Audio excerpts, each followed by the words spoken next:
Hello मित्रों, जय श्री कृष्ण। स्वागत है तमारू अमारी गुजराती फूड रेसिपीज चेनल में। तो आज आपणे बनावशुं छासवाळुं भींडानुं शाक रसावाळुं। तो एना माटे आ भींडो लीधो छे 100 ग्राम जेटलो। एने धोई एकदम सरस साफ करीने आ रीते एवा टुकडामां कापी लीधो छे, नाना टुकडामां। एक मोटा वाटका जेटली आपणे छाश लीधी छे, मीडियम खाटी छाश, बहु खाटी नथी। लसण छे आपणे 20 कड़ी जेटलुं। एक टमेटुं छे जेने मैं छीणीने लीधुं छे। લીલી ધાણા ભાજી છે અને આમાંથી આપણે મસાલા જોશે। તો પહેલા આપણે આ લસણની એકદમ સરસ તાજી ચટણી કરી લેશું। એના માટે આ ખાંડણીમાં લસણ એડ કરી દેશું। થોડુંક આપણે એમાં મીઠું એડ કરશું, અડધી ચમચી જેટલું।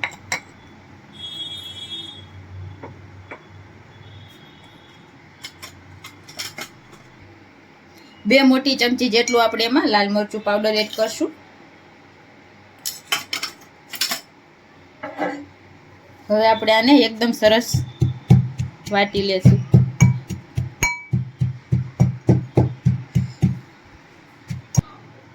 તો આપણું મરચું એકદમ સરસ ખંડાઈ ગયું છે।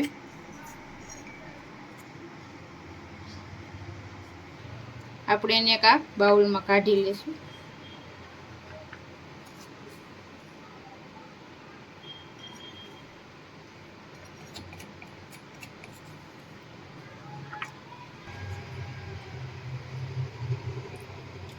હવે આપણે એક પેનમાં 2 મોટા ચમચા જેટલું તેલ એડ કરશું।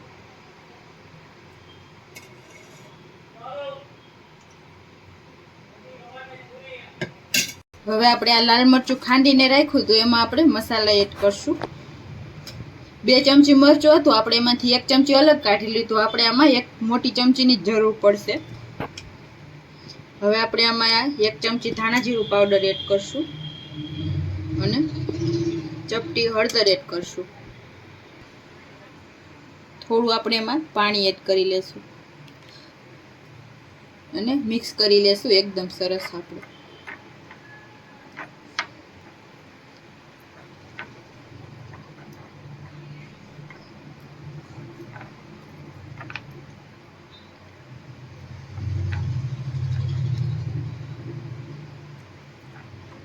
તેલ થોડું આપણું તેલ ગરમ થાય થોડું આપણે એટલે આપણે જીરું એડ કરી દેશું। અડધી ચમચી આપણે જીરું નાખશું।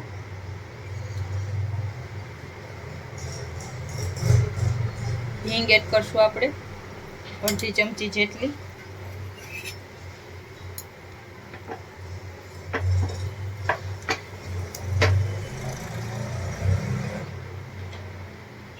જીરું એકદમ સરસ થઈ જાય એટલે આપણે એમાં ભીંડા એડ કરી દેશું।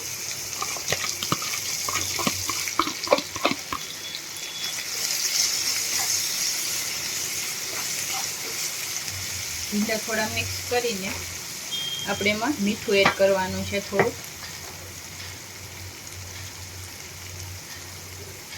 સ્વાદ પ્રમાણે। ભીંડાને આપણે એકદમ આમ ચલાવતા જઈને એકદમ સરસ પકાવી લેવાના છે। તો આપણો ભીંડો 50% જેવો એકદમ સરસ પાકી ગયો છે। હજી આપણે આને 2 મિનિટ પકાવશું। આ ભીંડાને પાકતા 5 થી 7 મિનિટ જેટલો સમય લાગ્યો છે।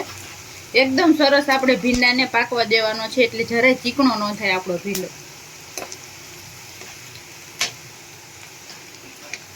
તો આપણો ભીંડો આવી રીતે એકદમ સરસ પાકી જાય પછી આપણે એમાં મસાલાની પેસ્ટ એડ કરી દેશું।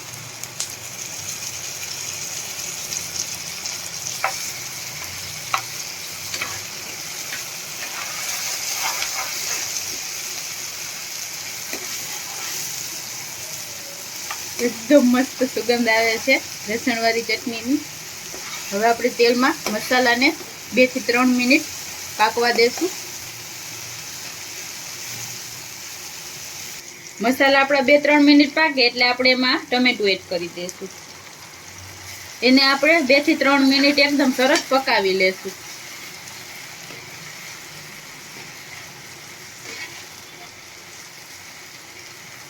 ટમેટા એકદમ સરસ કૂક થઈ ગયા છે। જો તમે કોરો ભીંડો ખાવાના શોખીન હોય તો તમે આ આ સ્ટેપ ઉપર ગેસને બંધ કરીને આમ કોરો ભીંડો પણ આ રીતે સર્વ કરી શકો છો. પણ આપણે રસાવાળો બનાવવાનો છે એટલે હવે આપણે આમાં આ છાશ એડ કરી દેશું.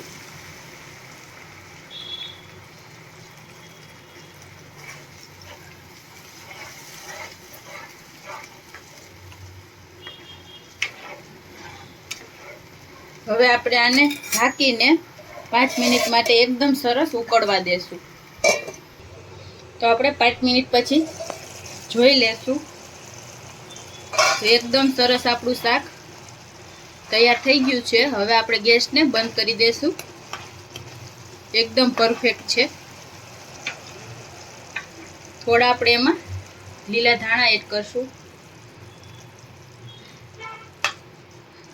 અને આપણે આને ગરમા ગરમ સર્વ કરશું. બાજરીના રોટલા સાથે ચોરીને ખાવાની એકદમ સરસ મજા આવે છે આ શાક.